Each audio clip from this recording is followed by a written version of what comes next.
세상에는 수많은 건강법과 치료법이 있지만 정작 중요한 것은 그 방법이 어느 정도의 치료 효과를 거두느냐는 점입니다. 아무리 입에서 입으로 회자되는 건강법이 한들 정작 자신에게 도움이 되지 않으면 무용지물일 뿐입니다. 거기다가 객관적 검증을 거치지 않았다면 무턱대고 따라할 수도 없는 노릇입니다. 부작용이 생길 수 있고 자칫 건강이 더 나빠질 수 있기 때문입니다. 필자는 2014년에 MBM 방송의 건강 프로그램인 엄지의 제왕 피해독 편에 출연했습니다. 이 방송을 통해 6명의 참가자가 피해독을 통해 만성질환에서 벗어날 수 있는지를 공개적으로 실험했습니다. 이전에도 피해독 많은 환자들을 통해 검증되었지만 이번 방송은 보다 객관적인 매체를 통해 다시 한번 검증받은 것입니다.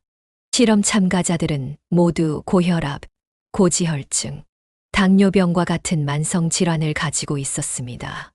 이러한 중증의 만성질환자들이 피해독을 통해 얼마나 좋아질 수 있는지를 알아보기 위해 현장 녹화 3주 전부터 피해독을 실시하며 매주 혈압과 혈당을 체크했습니다. 이 과정은 방송으로 방영되어 시청자들에게 놀라움을 안겨주었습니다. 피해독 3주 프로젝트의 결과를 본 많은 사람들은 이를 기적이라고 표현했습니다. 단 3주 만의 프로젝트로도 놀라운 변화를 체험할 수 있었습니다. 혈압과 혈당이 정상 범위로 회복되었고 불면증, 손발 저림, 부종 등이 없어지며 체중도 감량되었습니다. 체력까지 좋아져 숨이 찼어. 단 10분도 걷지 못하던 사람이 1시간을 걸을 수 있게 되었습니다. 더욱 놀라운 점은 피해독 3주 프로젝트를 마친 후 몸이 회복되자 이전에 즐겨 먹던 밀가루 음식, 술, 패스트푸드 등 건강에 해로운 음식들에 대한 거부 반응이 생긴 것입니다. 이런 음식들을 섭취하면 건강해진 몸이 이를 거부하고 섭취 후에는 구토를 통해 스스로 독소를 배출하였습니다. 이 모든 과정을 카메라로 기록하고 철저하게 검증한 방송 관계자들이 있어 피해독 효과에 대해 신뢰를 가진 사람들이 많습니다. 피해독의 효과는 체질에 따라 다를까라는 의문을 가진 분들도 있습니다. 하지만 피해독 실행에 있어서는 체질은 아무런 상관이 없습니다. 피해독은 인체의 구조에 대응한 가장 근본적인 건강법이기 때문입니다. 뿐만 아니라 어떤 화학 물질의 투약도 없는 온전한 자연 요법이며 호르몬을 억지로 분비시키거나 억제하지 않기 때문에 부작용이 전혀 없습니다. 그러니 만성 질환 등 몸에 질병이 있다면 피해독을 시도해 볼 이유가 없습니다. 피해독은 결코 약으로 되지 않습니다. 몇 년 혹은 몇십 년간 약을 복용해온 만성질환자들이 가장 먼저 하는 질문은 정말로 더 이상 약을 먹지 않아도 되나요? 입니다. 이 질문을 하는 대부분은 필자의 전작인 고혈압 치료, 나는 혈압약을 믿지 않는다를 읽은 독자들입니다. 그 다음으로 자주 묻는 질문은 병원 약을 몇 년째 먹고 있는데 정말 지겨워요. 정말 책에 있는 대로 하면 약을 끊을 수 있을까요? 입니다. 병원에 가면 모든 질병이 깨끗이 나을 것으로 기대하지만 만성질환의 치료에 관해서는 병원, 즉 서양의학의 한계가 있습니다. 세계적인 심장내과 의사이자 핵 전쟁 방지 국제의사회 대표로서 노벨 평화상을 수상한 버나드 라우는 치유의 예술을 찾아서라는 저서에서 서양의학의 기업화와 기계화에 대해 비판했습니다. 45년간 의사 생활을 하며 느낀 것은 의술이 매우 중요한 무언가를 잃어가고 있다는 점입니다. 이제 의료행위는 상업화되었습니다. 3000년 동안 의사와 환자 사이를 신뢰로 묶어주던 전통이 새로운 관계로 대체되었습니다. 치유는 처치로 대체되었고 치료 대신 관리가 중요해졌으며 환자의 말에 귀 기울이는 사람은 사라지고 그 자리를 의료 장비가 대신하고 있습니다. 이런 관계에서 고통받는 환자는 뒤처지고 말았습니다. 치유할 때는 과학이 간과되면 안 되지만 과하게만 치우치는 것도 좋지 않습니다. 즉, 치유를 위해서는 예술과 과학이 동시에 필요하며 신체와 정신을 함께 살펴야 합니다. 약 처방 또한 의학과 멀어지고 있습니다. 만성질환자들은 장기간 약을 복용해야 하는데 그 약들은 혈압이나 혈당과 같은 눈에 보이는 증상을 억제하는 작용만 합니다. 서양 의학에서는 약을 처방할 때 질병의 근본 원인이나 환자의 체질을 고려하지 않고 증상 억제에 초점을 맞추기 때문입니다.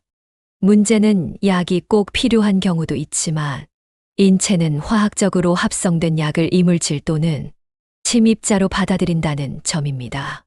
게다가 어떤 약이든 치료 효과가 있다면 반드시 독성도 있기 때문에 장기 복용할 경우 부작용을 겪게 됩니다. 우리나라는 세계에서 약재비가 가장 높은 나라입니다. 서양 의학이 우리나라보다 발달한 미국의 경우 전체 의료 비중 중 약재비 비중은 10% 미만입니다. 그러나 우리나라의 경우 건강보험 총 지출에서 약재비가 차지하는 비중은 30%를 넘었습니다. 이렇게 약에 지출되는 비용이 많아지면 의료비로 인한 경제적 부담은 점점 커지며 노령 인구의 건강을 위협하고 있습니다. 만성질환은 약으로만 치료되지 않습니다. 약을 복용하면 증상이 억제될 뿐 질병이 완전히 치료되지 않습니다.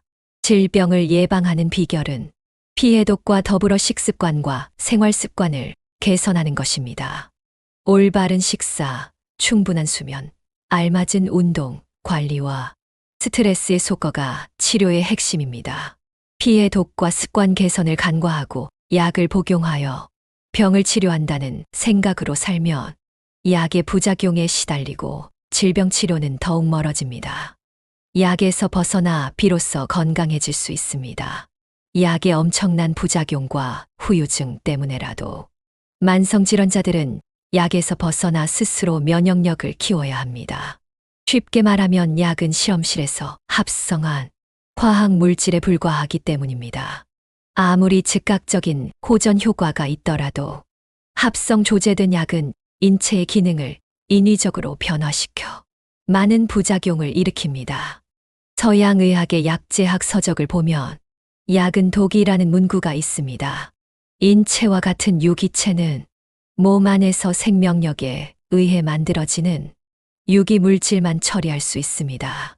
그래서 질병을 치료할 때에도 천연 유기 재료와 천연 유기 물질 혹은 식물에서 추출한 천연 성분을 사용하는 것이 부작용이 적으면서 훨씬 효과가 높습니다. 하지만 약은 우리 몸이 분해할 수 없는 무기물질로 만들어졌습니다. 즉, 천연 약효 성분을 화학적으로 합성해 만든 것이 현재의 약입니다. 이를 우리 몸은 도구로 받아들입니다. 아스피린과 기타 비스테로이드성 소염제는 미국에서 매년 약 16,500명의 사망을 일으키는 부작용을 가지고 있습니다. 환자의 6.7%가 약으로 인한 심각한 부작용을 겪고 있으며 이로 인한 사망률은 0.32%로 추정됩니다. 이는 약으로 인한 부작용을 겪는 인구가 230만 명 이상이며 연간 10만 6천 명 이상이 사망한다는 것을 의미합니다. 이 통계는 병원 밖에서 발생하는 약물 부작용이나 미국 요양시설에서 발생한 것으로 추산되는 35만 건의 약물 부작용 사례는 전혀 고려하지 않은 수치입니다. 여러 종류의 약을 복용할 경우 더 다양한 부작용을 겪을 수 있으며 약물 부작용은 복용하는 약의 종류에 따라 2배, 3배, 4배, 5배로 늘어날 수 있습니다. 노인들은 약물 부작용으로 인해 사망하는 경우도 많은데 노인들 중에서 약을 많이 처방받는 노인들이 계속 증가하고 있다는 점에 주의해야 합니다. 노인에게 약을 투여할 때에는 약물 부작용을 염두에 두어야 하며 혈액장애 등의 부작용이 있는 약을 투약하는 것은 아주 위험합니다. 그러나 의사들은 이런 부분을 간과하고 증상을 억제하는 약을 처방하고 노인들은 이런 약을 의심 없이 복용함으로써 큰 해를 입을 수 있습니다. 따라서 이제라도 약에 의존하는 대신 인체에 부작용이 없는 자연요법에 의지할 필요가 있습니다. 자연요법이라고 해서 아무런 근거 없이 풍문처럼 떠도는 민간요법에 의지하라는 것은 아닙니다. 부작용이 없는 생명력 있는 자연식품으로 인체에 필요한 영양소를 섭취하고 운동을 통해 근육을 길러야 합니다. 돈을 쓰면서 부작용을 얻고 심지어 그 후유증으로 사망에 이를 가능성이 있는 방법과 하루, 3끼의 건강한 식사와 1시간 이내의 운동으로 건강을 되찾는 방법이 있다면 당신은 무엇을 선택하겠습니까? 깨끗했던 혈액이 오염되고 있습니다. 사람은 누구나 깨끗하고 건강한 혈액을 가지고 태어납니다. 그런데 어느 순간 혈액이 탁해지면서 혈관벽에 각종 노폐물이 들러붙어 혈액순환이 나빠집니다. 혈액순환이 나빠지면 질병이 생기는 것은 당연한 일입니다. 왜 이런 일이 벌어지는 것일까요? 우선 아래의 질문에 대답해 보세요. 아침에 일어나서 무엇을 먹고 어떤 활동을 하시나요? 하루에 몸을 움직여 활동하는 시간이 얼마나 되나요? 사람들과 즐거운 시간을 보내는가요? 스트레스는 어떻게 푸시나요? 평소에 무엇을 먹고 어떻게 생활하시나요? 이제 많은 사람들이 이 질문들에 만족할 만한 대답을 할 수 없을 것입니다. 생활 습관과 식습관이 혈액을 오염시키고 건강을 해치는 주요 원인이기 때문입니다. 산업화가 되기 전에 사람들은 잠자리에서 일어나 잠들기 전까지 쉴 새 없이 움직였습니다. 농사를 지었고 먼 길을 걸어서 다녔으며 답답한 마음을 풀어줄 말벗을 직접 찾아 나섰습니다. 하지만 현대 사회를 사는 우리는 주로 실내에서 앉아서 생활하니 움직임이 많지 않고 운동은 시간을 따로 내야만 할 수 있으며 햇볕을 쓸 수 있는 기회도 적습니다. 경쟁의 일상화로 스트레스는 차곡차곡 쌓이지만 술과 담배, 폭식과 자극적인 음식으로 해소합니다. 이러한 생활이 지속적으로 반복되면서 혈액은 탁해지고 몸속에 독소가 쌓입니다. 혈액의 상태와 직결되는 식습관도 예전에 비해 많이 변했습니다. 대량 생산과 장기간 보존을 위해 각종 화학 첨가물과 보존제를 섞어 만든 가공식품과 인스턴트 식품, 고지방, 고칼로리 식품, 각종 중금속이 잔류한 식품이 일상으로 스며들었습니다. 이런 식품들을 자주 섭취하면 LDL 콜레스테롤과 중성지방, 중금속이 혈액에 섞여 흘러다니다가 혈관벽에 들러붙어 혈관벽이 좁아지고 적혈구가 좁은 혈관을 통과하기 힘들어져 결국 장기에 전달되어야 하는 산소와 영양소가 부족해지고 만다. 과식과 야식도 혈액을 탁하게 만드는 원인입니다. 일반적으로 음식물이 위에서 소화되기까지 소요되는 시간은 탄수화물은 1에서 2시간, 단백질은 4에서 5시간, 지방은 7에서 8시간 정도입니다. 지방을 많이 섭취하면 최대 12시간 이상도 걸립니다. 그러나 과식을 하면 소화되는 시간이 더 길어져 위장을 지치게 만들고 시간이 지나도 대변으로 배출되지 않습니다. 소화 시간이 길다는 것은 위장에서 소화, 흡수, 배설을 위해 많은 에너지를 소모한다는 의미입니다. 그러면 다른 기능에 쓰여야 할 에너지가 부족해지며 흡수되고 남은 영양분이 지방으로 전환되어 혈액을 탁하게 하고 복부와 내장을 살찌게 합니다. 밤에 먹는 야식은 몸속 장기들이 휴식을 취할 시간에 일을 하게 만듭니다. 며칠을 나누고 마음을 공감해 줄 말 것은 이제 전화로 SNS로 만나게 됩니다. 이러한 생활이 지속적으로 반복되면서 혈액은 탁해지고 몸은 그 자체로 스트레스를 받습니다. 그 영향으로 해독의 중요한 배설에 문제가 생깁니다. 새벽 3시부터 5시까지는 인체가 배설하고 해독하는 시간입니다. 특히 밤에는 대사 기능과 소화 기능이 모두 휴식하고 있어 저녁을 먹은 후부터는 위장을 비우는 것이 몸에 부담을 덜고 배설과 해독, 대사와 소화 기능을 높이는 방법입니다. 그러나 늦은 밤에 야식을 먹으면 휴식을 취하던 장기들이 억지로 일을 하게 되고 몸은 그 자체로 스트레스를 받습니다. 그 영향으로 해독의 중요한 배설에 문제가 생깁니다. 즉, 장의 운동이 원활하지 않아 배변 기능이 떨어지는 것과 같습니다. 야식은 몸 안에 독소를 넣는 것과 같아서 몸에 독소가 많이 들어가면 혈액이 깨끗하지 않고 더러운 혈액은 혈관에 흔적을 남깁니다. 우리의 일상은 혈액을 더럽히는 습관으로 이어져 있습니다. 안타까운 점은 이러한 일상을 한꺼번에 바꾸기가 어렵다는 점입니다. 게다가 건강은 중요하지만 바쁜 일상에 물러나기 쉽지 않으므로 건강은 소홀히 되기 쉽습니다. 그래서 우리에게 필요한 것은 혈액을 깨끗하게 하는 피 해독입니다. 피 해독은 건강을 회복하는 아주 강력하고 유일한 대책입니다. 체온이 낮으면 혈액도 오염됩니다. 혈액을 더럽히는 또 다른 중요한 원인은 체온이 낮아지는 것입니다. 저체온이 되면 혈액의 상태가 나빠지는 원리는 물이 끓는 과정과 비슷합니다. 우리 몸이 적정 체온을 유지하면 혈액순환이 잘 되지만 저체온 상태가 되면 혈액순환이 어려워지고 체내 독소가 혈액을 더럽히게 됩니다. 그 결과로 간, 신장, 방광, 대장, 땀샘, 폐 등의 기능이 저하되어 해독 작용이 원활히 이루어지지 않습니다. 또한 독소가 체내에 남아있는 상태에서 혈관이 수축되면 혈액 순환이 어려워져 더욱 힘들게 만듭니다. 불행하게도 저체온 상태인 사람들이 점점 더 많아지고 있습니다.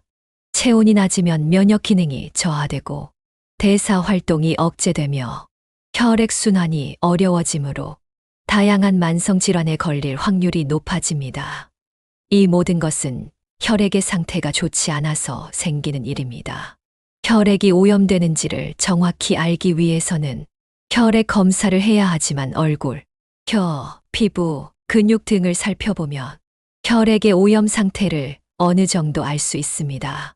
혀의 색과 모양이 변하고 안색이 좋지 않거나 피로감이 가시지 않는 등의 증상이 나타날 수 있습니다.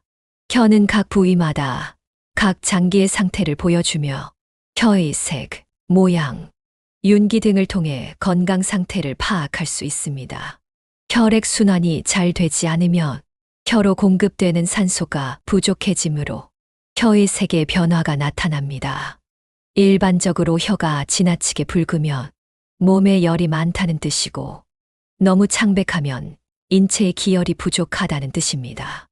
혈액에 독소나 어혈이 많으면 혀의 색이 탁하고 황태나 흑태, 백태가 끼게 되며 일정 부분이 갈라질 수도 있습니다. 혀에 흰색의 백태가 껴 있다면 소화 장애를 의심해 볼 수 있고 황색으로 변했다면 간 질환과 변비가 있다고 볼 수 있습니다. 검은색 혀의 경우 항생제 과다 복용을 예측할 수 있습니다. 또한 혀가 너무 두꺼우면 위험을 의심할 수 있습니다. 한편 선명하고 윤기가 있는 흰색 혀는 건강한 혀입니다. 이러한 혀에는 혈액에 큰 이상이 없습니다. 혀의 아랫면에는 두 개의 혈관, 즉 청근이 있습니다. 혀의 아랫면을 거울에 비추었을 때 청근이 맑은 푸른색으로 비친다면 괜찮지만 짙은 검은색이라면 몸속에 독소가 쌓여 있음을 의미합니다. 손발이 저리고 여기저기 쑤시다면 혈액의 상태를 파악할 수 있습니다. 손발이 자주 저린다면 혈액이 오염되었거나 혈관이 좁아진 것이며 저체온이나 냉증이 있는 것입니다. 손발에 마비 증상이 있다면 뇌혈관 속에 독소를 의심해 봐야 합니다. 또한 혈액이 혈관을 타고 돌아다니므로 몸 여기저기가 쑤시고 아프거나 담이 들리기도 합니다. 팔다리에 나쁜 혈액으로 인한 순환 장애가 발생하면 팔다리가 뻣뻣해지고 저리거나 쑤시고 무력해집니다. 이러한 증상은 나이가 들었어 자연스럽게 나타나는 노화 현상일 수도 있지만 분명 혈액 오염을 의심하는 증상입니다. 통증, 피로감, 어지럼증 등의 다양한 증상이 있습니다. 얼굴이 탁하거나 창백하고 윤기가 없는 경우, 눈 밑에 다클이 있거나 눈이 자주 충혈되는 경우도 혈액 오염과 관련이 있습니다. 비염이나 잇몸 염증도 마찬가지입니다. 근육 통증이 있거나 충분히 자고 일어나도 개운하지 않고 피곤한 경우, 조금만 움직여도 피로감을 느끼고 자꾸 눕고 싶은 경우도 모두 혈액 오염으로 인한 신체 증상입니다. 어깨 결림, 두통, 어지럼증, 귀울림, 가슴 두근거림, 숨가쁨, 신경통 등도 마찬가지입니다. 혈액이 오염되면 여성의 경우 생리불순과 생리통이 심해지고 심지어 임신하기도 합니다. 혈액의 오염은 끈적한 검붉은 피가 몸을 돌아다닌다는 이야기입니다. 먹은 것이 속에서 손을 따면 검붉은 피가 나오는 것처럼 환자의 혈액도 검붉은 기운이 돌고 끈적한 경우가 많습니다. 각종 독소가 혈액의 색과 혈구의 상태, 점도를 악화시키기 때문입니다. 혈액이 오염되었는지 아닌지는 다양한 방법으로 알 수 있습니다. 하지만 진짜 문제는 혈액 오염을 방치하는 것입니다. 피해독을 하지 않는 이상 혈액은 스스로 깨끗해지지 않습니다. 피해독은 최소한 3주간 실천해야 합니다. 피해독을 실천하면 당신을 괴롭히던 질병을 떨쳐버리고 건강한 몸을 되찾을 수 있습니다. 피해독은 돈과 시간을 많이 들이지 않습니다. 단지 하루에 한두 시간을 투자해 피해독 습관을 유지하면 충분합니다. 임상실험 결과 피해독을 실천한 환자들은 빠르게 일주일 안에 몇 년간 복용한 혈압약을 끊을 수 있었습니다. 수십 년 동안 방치해왔던 몸을 하루 몇 시간의 노력으로 건강하게 회복할 수 있다는 것은 신이 우리에게 준 축복입니다. 그런데 왜 피해독은 3주일까요? 잘못된 식습관과 생활, 습관으로 인해 혈액이 오염되는 시간은 사흘이라는 것입니다. 단, 사흘만 몸에 좋지 않은 음식을 무절제하게 먹으면 혈액이 서서히 오염되기 시작합니다. 이 말은 사흘만 건강한 생활 습관을 유지하고 좋은 음식을 먹으면 피해독이 시작된다는 의미입니다. 물론 고지혈증이나 당뇨병, 고혈압 등의 만성 질환자들은 사흘로는 부족합니다. 최소한 3주 정도 꾸준히 노력해야만 혈액이 건강한 상태로 돌아올 수 있는 길이 열립니다. 여기에는 아주 과학적인 이유가 있습니다. 체세포의 평균 수명은 20일에서 30일 정도입니다. 그러니까 우리 몸은 최소한 3주마다 새롭게 태어난다고 생각할 수 있습니다. 이는 환자들의 치료에도 적용됩니다.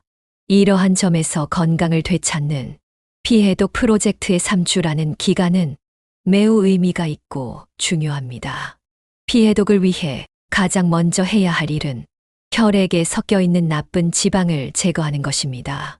가장 효과적인 방법은 매일 아침에 청열 주스를 마시는 것입니다. 청열 주스는 당근과 사과에 생강과 양파를 첨가하여 만듭니다. 여기에 귤을 추가하면 효과가 더욱 배가 됩니다. 주재료인 당근과 사과는 청열에 좋은 조합이지만 부재료인 생강과 양파도 큰 역할을 합니다. 생강과 양파는 몸을 따뜻하게 해 면역 기능을 상승시키고 혈관을 확장하여 혈액 순환을 돕고 혈관 내 노폐물을 제거하는 효과가 있습니다. 세상에는 수많은 건강법과 치료법이 있지만 정작 중요한 것은 그 방법이 어느 정도의 치료 효과를 거두느냐는 점입니다. 아무리 입에서 입으로 회자되는 건강법이 한들 정작 자신에게 도움이 되지 않으면 무용지물일 뿐입니다. 거기다가 객관적 검증을 거치지 않았다면 무턱대고 따라할 수도 없는 노릇입니다. 부작용이 생길 수 있고 자칫 건강이 더 나빠질 수 있기 때문입니다. 필자는 2014년에 MBM 방송의 건강 프로그램인 엄지의 제왕 피해독 편에 출연했습니다. 이 방송을 통해 6명의 참가자가 피해독을 통해 만성질환에서 벗어날 수 있는지를 공개적으로 실험했습니다.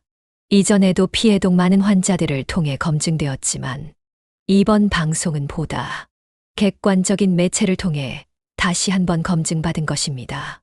실험 참가자들은 모두 고혈압, 고지혈증, 당뇨병과 같은 만성 질환을 가지고 있었습니다. 이러한 중증의 만성 질환자들이 피해독을 통해 얼마나 좋아질 수 있는지를 알아보기 위해 현장 녹화 3주 전부터 피해독을 실시하며 매주 혈압과 혈당을 체크했습니다. 이 과정은 방송으로 방영되어 시청자들에게 놀라움을 안겨주었습니다. 피해독 3주 프로젝트의 결과를 본 많은 사람들은 이를 기적이라고 표현했습니다. 단 3주 만의 프로젝트로도 놀라운 변화를 체험할 수 있었습니다. 혈압과 혈당이 정상 범위로 회복되었고 불면증, 손발 저림, 부종 등이 없어지며 체중도 감량되었습니다. 체력까지 좋아져 숨이 찼어. 단 10분도 걷지 못하던 사람이 1시간을 걸을 수 있게 되었습니다. 더욱 놀라운 점은 피해독 3주 프로젝트를 마친 후 몸이 회복되자 이전에 즐겨 먹던 밀가루 음식, 술, 패스트푸드 등 건강에 해로운 음식들에 대한 거부 반응이 생긴 것입니다. 이런 음식들을 섭취하면 건강해진 몸이 이를 거부하고 섭취 후에는 구토를 통해 스스로 독소를 배출하였습니다. 이 모든 과정을 카메라로 기록하고 철저하게 검증한 방송 관계자들이 있어 피해독 효과에 대해 신뢰를 가진 사람들이 많습니다. 피해독의 효과는 체질에 따라 다를까라는 의문을 가진 분들도 있습니다. 하지만 피해독 실행에 있어서는 체질은 아무런 상관이 없습니다. 피해독은 인체의 구조에 대응한 가장 근본적인 건강법이기 때문입니다. 뿐만 아니라 어떤 화학 물질의 투약도 없는 온전한 자연 요법이며 호르몬을 억지로 분비시키거나 억제하지 않기 때문에 부작용이 전혀 없습니다. 그러니 만성 질환 등 몸에 질병이 있다면 피해독을 시도해 볼 이유가 없습니다. 피해독은 결코 약으로 되지 않습니다. 몇 년 혹은 몇십 년간 약을 복용해온 만성 질환자들이 가장 먼저 하는 질문은 정말로 더 이상 약을 먹지 않아도 되나요? 입니다. 이 질문을 하는 대부분은 필자의 전작인 고혈압 치료, 나는 혈압약을 믿지 않는다를 읽은 독자들입니다. 그 다음으로 자주 묻는 질문은 병원 약을 몇 년째 먹고 있는데 정말 지겨워요. 정말 책에 있는 대로 하면 약을 끊을 수 있을까요? 입니다. 병원에 가면 모든 질병이 깨끗이 나을 것으로 기대하지만 만성질환의 치료에 관해서는 병원, 즉 서양 의학의 한계가 있습니다. 세계적인 심장내과 의사이자 핵 전쟁 방지 국제의사회 대표로서 노벨 평화상을 수상한 버나드 라우는 치유의 예술을 찾아서라는 저서에서 서양의학의 기업화와 기계화에 대해 비판했습니다.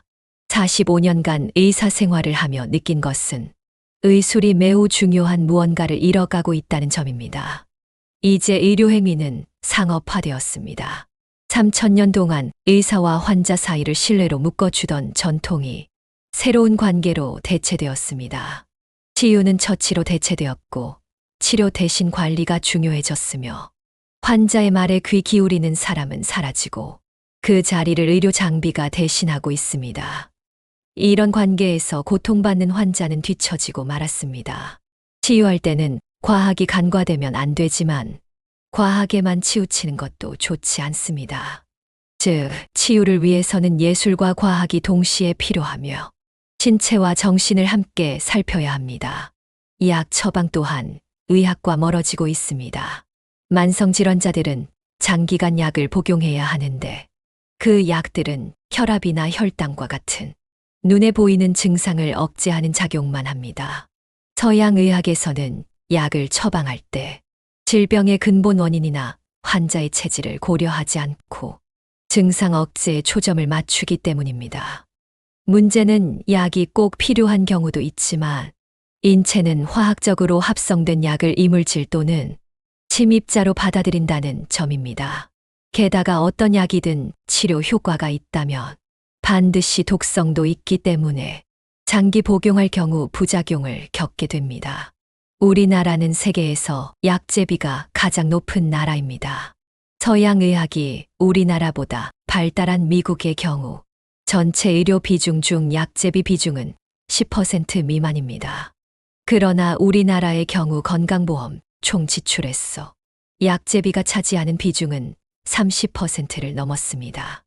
이렇게 약에 지출되는 비용이 많아지면 의료비로 인한 경제적 부담은 점점 커지며 노령 인구의 건강을 위협하고 있습니다. 만성질환은 약으로만 치료되지 않습니다. 약을 복용하면 증상이 억제될 뿐 질병이 완전히 치료되지 않습니다. 질병을 예방하는 비결은 피해독과 더불어 식습관과 생활습관을 개선하는 것입니다. 올바른 식사, 충분한 수면, 알맞은 운동, 관리와 스트레스의 소거가 치료의 핵심입니다. 피해독과 습관 개선을 간과하고 약을 복용하여 병을 치료한다는 생각으로 살면 약의 부작용에 시달리고 질병 치료는 더욱 멀어집니다.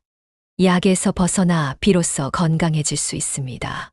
약의 엄청난 부작용과 후유증 때문에라도 만성질환자들은 약에서 벗어나 스스로 면역력을 키워야 합니다. 쉽게 말하면 약은 실험실에서 합성한 화학 물질에 불과하기 때문입니다. 아무리 즉각적인 호전 효과가 있더라도 합성 조제된 약은 인체의 기능을 인위적으로 변화시켜 많은 부작용을 일으킵니다. 서양의학의 약제학 서적을 보면 약은 독이라는 문구가 있습니다. 인체와 같은 유기체는 몸 안에서 생명력에 의해 만들어지는 유기물질만 처리할 수 있습니다. 그래서 질병을 치료할 때에도 천연 유기 재료와 천연 유기물질 혹은 식물에서 추출한 천연 성분을 사용하는 것이 부작용이 적으면서 훨씬 효과가 높습니다. 하지만 약은 우리 몸이 분해할 수 없는 무기물질로 만들어졌습니다. 즉, 천연 약효 성분을 화학적으로 합성해 만든 것이 현재의 약입니다. 이를 우리 몸은 도구로 받아들입니다. 아스피린과 기타 비스테로이드성 소염제는 미국에서 매년 약 16,500명의 사망을 일으키는 부작용을 가지고 있습니다. 환자의 6.7%가 약으로 인한 심각한 부작용을 겪고 있으며 이로 인한 사망률은 0.32%로 추정됩니다. 이는 약으로 인한 부작용을 겪는 인구가 230만 명 이상이며 연간 10만 6천 명 이상이 사망한다는 것을 의미합니다. 이 통계는 병원 밖에서 발생하는 약물 부작용이나 미국 요양시설에서 발생한 것으로 추산되는 35만 건의 약물 부작용 사례는 전혀 고려하지 않은 수치입니다. 여러 종류의 약을 복용할 경우 더 다양한 부작용을 겪을 수 있으며 약물 부작용은 복용하는 약의 종류에 따라 2배, 3배, 4배, 5배로 늘어날 수 있습니다. 노인들은 약물 부작용으로 인해 사망하는 경우도 많은데 노인들 중에서 약을 많이 처방받는 노인들이 계속 증가하고 있다는 점에 주의해야 합니다. 노인에게 약을 투여할 때에는 약물 부작용을 염두에 두어야 하며 혈액장애 등의 부작용이 있는 약을 투약하는 것은 아주 위험합니다. 그러나 의사들은 이런 부분을 간과하고 증상을 억제하는 약을 처방하고 노인들은 이런 약을 의심 없이 복용함으로써 큰 해를 입을 수 있습니다. 따라서 이제라도 약에 의존하는 대신 인체에 부작용이 없는 자연요법에 의지할 필요가 있습니다. 자연요법이라고 해서 아무런 근거 없이 풍문처럼 떠도는 민간요법에 의지하라는 것은 아닙니다. 부작용이 없는 생명력 있는 자연식품으로 인체에 필요한 영양소를 섭취하고 운동을 통해 근육을 길러야 합니다. 돈을 쓰면서 부작용을 얻고 심지어 그 후유증으로 사망에 이를 가능성이 있는 방법과 하루 3끼의 건강한 식사와 1시간 이내의 운동으로 건강을 되찾는 방법이 있다면 당신은 무엇을 선택하겠습니까? 깨끗했던 혈액이 오염되고 있습니다. 사람은 누구나 깨끗하고 건강한 혈액을 가지고 태어납니다. 그런데 어느 순간 혈액이 탁해지면서 혈관벽에 각종 노폐물이 들러붙어 혈액순환이 나빠집니다. 혈액순환이 나빠지면 질병이 생기는 것은 당연한 일입니다. 왜 이런 일이 벌어지는 것일까요? 우선 아래의 질문에 대답해 보세요. 아침에 일어나서 무엇을 먹고 어떤 활동을 하시나요? 하루에 몸을 움직여 활동하는 시간이 얼마나 되나요? 사람들과 즐거운 시간을 보내는가요? 스트레스는 어떻게 푸시나요? 평소에 무엇을 먹고 어떻게 생활하시나요? 이제 많은 사람들이 이 질문들에 만족할 만한 대답을 할 수 없을 것입니다. 생활 습관과 식습관이 혈액을 오염시키고 건강을 해치는 주요 원인이기 때문입니다. 산업화가 되기 전에 사람들은 잠자리에서 일어나 잠들기 전까지 쉴 새 없이 움직였습니다. 농사를 지었고 먼 길을 걸어서 다녔으며 답답한 마음을 풀어줄 말벗을 직접 찾아 나섰습니다. 하지만 현대 사회를 사는 우리는 주로 실내에서 앉아서 생활하니 움직임이 많지 않고 운동은 시간을 따로 내야만 할 수 있으며 햇볕을 쓸 수 있는 기회도 적습니다.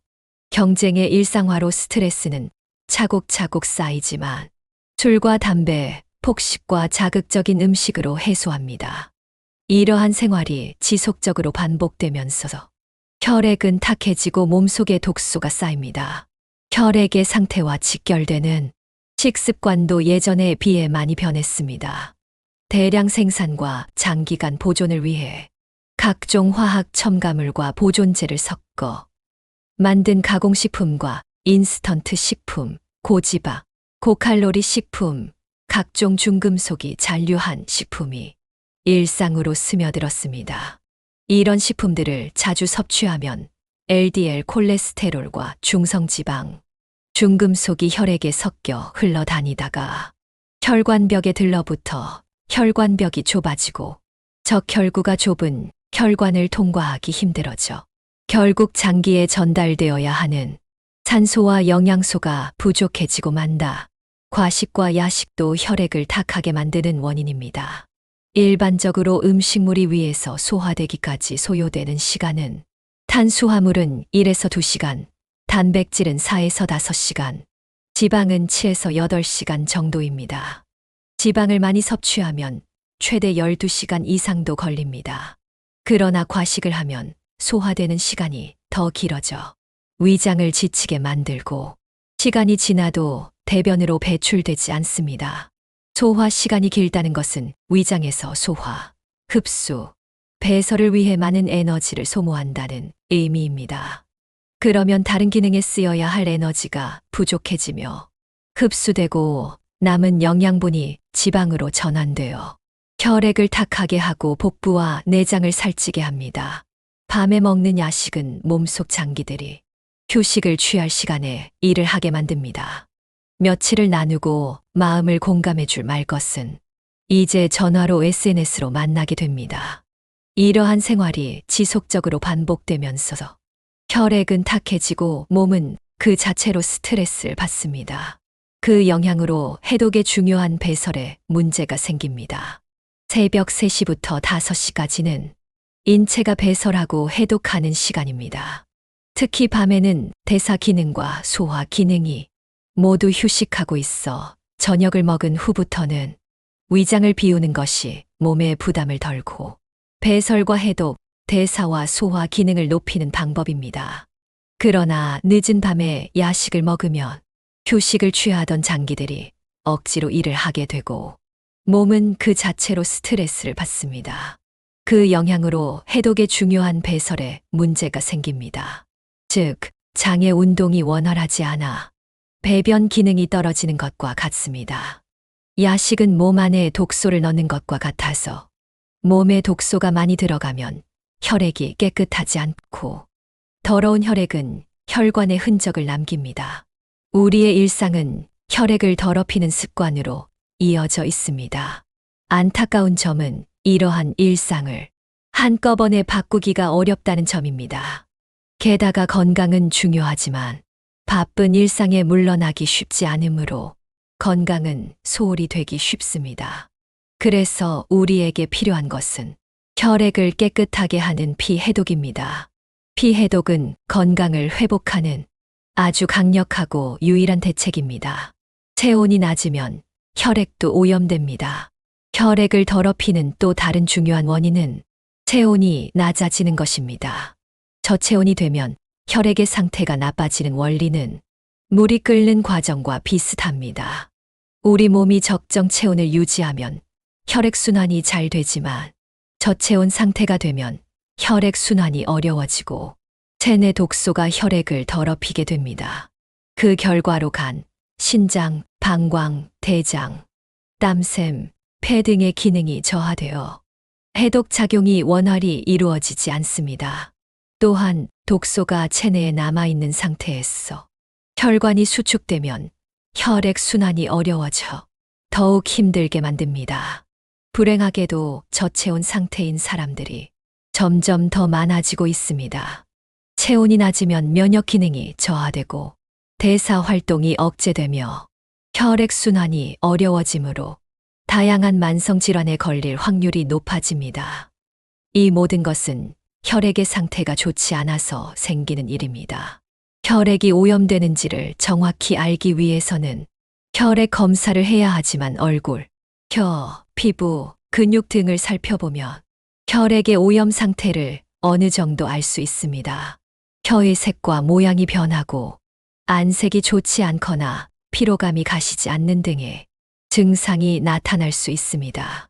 혀는 각 부위마다 각 장기의 상태를 보여주며 혀의 색, 모양, 윤기 등을 통해 건강 상태를 파악할 수 있습니다. 혈액 순환이 잘 되지 않으면 혀로 공급되는 산소가 부족해지므로 혀의 색의 변화가 나타납니다. 일반적으로 혀가 지나치게 붉으면 몸에 열이 많다는 뜻이고 너무 창백하면 인체의 기혈이 부족하다는 뜻입니다. 혈액에 독소나 어혈이 많으면 혀의 색이 탁하고 황태나 흑태, 백태가 끼게 되며 일정 부분이 갈라질 수도 있습니다.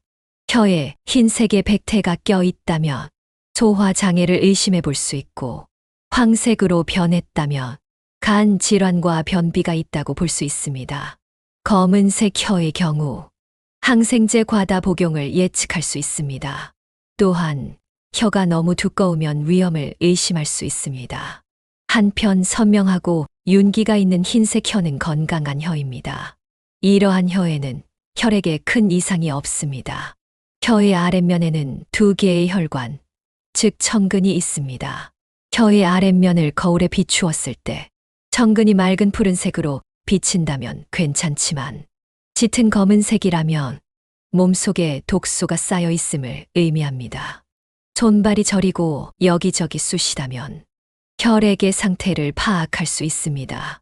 손발이 자주 저린다면 혈액이 오염되었거나 혈관이 좁아진 것이며 저체온이나 냉증이 있는 것입니다. 손발에 마비 증상이 있다면 뇌혈관 속에 독소를 의심해 봐야 합니다. 또한 혈액이 혈관을 타고 돌아다니므로 몸 여기저기가 쑤시고 아프거나 담이 들리기도 합니다. 팔다리에 나쁜 혈액으로 인한 순환 장애가 발생하면 팔다리가 뻣뻣해지고 저리거나 쑤시고 무력해집니다. 이러한 증상은 나이가 들었어 자연스럽게 나타나는 노화 현상일 수도 있지만 분명 혈액 오염을 의심하는 증상입니다. 통증, 피로감, 어지럼증 등의 다양한 증상이 있습니다.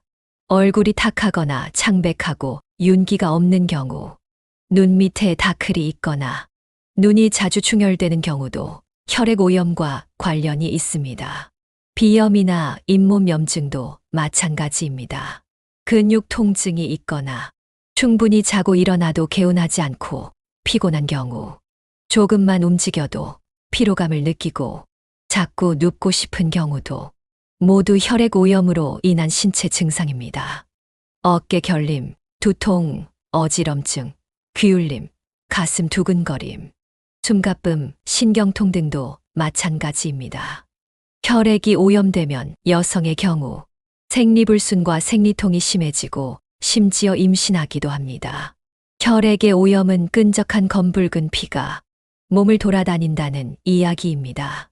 먹은 것이 속에서 손을 따면 검붉은 피가 나오는 것처럼 환자의 혈액도 검붉은 기운이 돌고 끈적한 경우가 많습니다. 각종 독소가 혈액의 색과 혈구의 상태, 점도를 악화시키기 때문입니다. 혈액이 오염되었는지 아닌지는 다양한 방법으로 알 수 있습니다.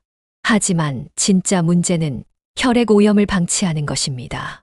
피해독을 하지 않는 이상 혈액은 스스로 깨끗해지지 않습니다.